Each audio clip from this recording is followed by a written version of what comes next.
welcome to SS Corner. It is a continuation of the previous video, that means how to convert a Lagrangian to a Hamiltonian.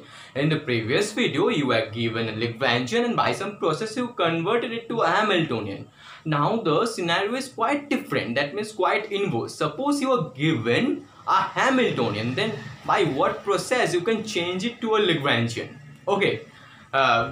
We know that Lagrangian is a function of generalized position velocity time, whereas Hamiltonian is a function of generalized position momentum time. So to convert a Hamiltonian to Lagrangian, what process we have to follow?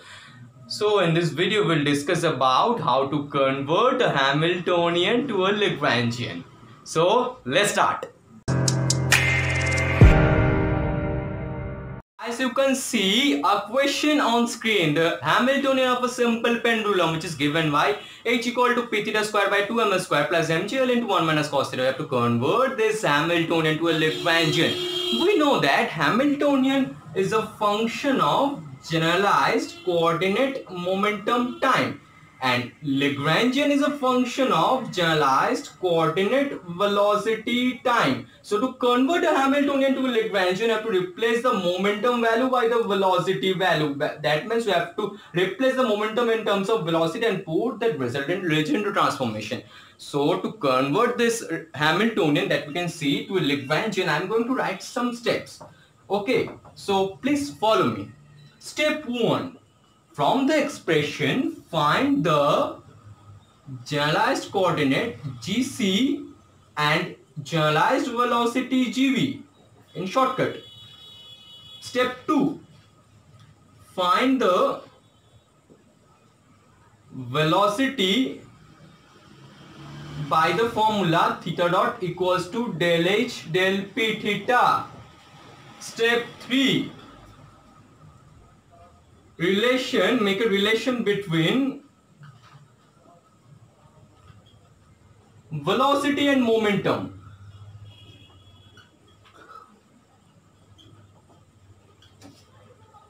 Number 4, put that value, that means put the value of momentum in terms of velocity and Legendre transformation. Put the value in Legendre transformation.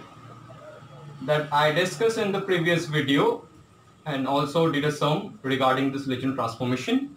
So by following the steps, I am going to convert the Hamiltonian of a simple pendulum to a Lagrangian of a simple pendulum. Okay, so step 1, find the generalized coordinate and generalized velocity. Okay, generalized coordinate is theta and generalized velocity is theta dot.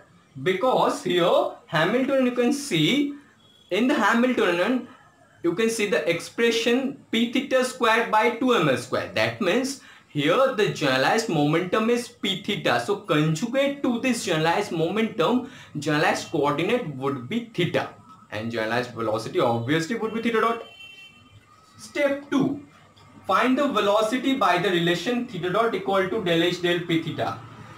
Okay, so theta dot, that means we'll find the velocity del p theta of h. So this comes out to be p theta by ml squared. Step 1 and 2 complete. Step 3, relation between velocity and momentum. Okay, p theta equals to ml squared theta dot. Step 4, put the value in Legendre transformation. What is Legendre transformation? Yes, L equal to p theta into theta dot minus h. That means we have to put the value of momentum in terms of velocity. That means we have to replace each and every momentum value by the velocity value. Okay, so this is ml square theta dot square minus p theta square by 2 ml square. That means m square L to the power 4 theta dot square by 2 ml square plus mgl into 1 minus cos theta. So the Lagrangian is given by half ml square theta dot square after calculating minus mgl into 1 minus cos theta. So you can see the Lagrangian, the resulting Lagrangian, that means the Lagrangian of a simple pendulum, it is a function of generalized coordinate and velocity. Okay, so in this way, by following the steps, you can convert any Hamiltonian to a Lagrangian.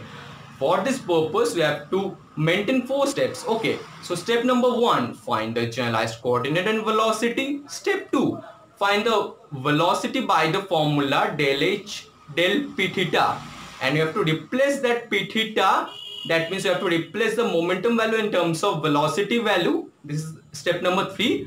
And step number 4, put that momentum in terms of velocity in Legendre transformation. By following these 4 steps, you can convert any Hamiltonian to a Lagrangian. You can try more and more problems regarding Hamiltonian and Lagrangian. So try to practice more and more problems regarding this Hamiltonian and Lagrangian. I will make more 3 or 4 lectures, more 3 or 4 videos regarding this Hamiltonian to Lagrangian or vice versa. So that's all for today. Thank you.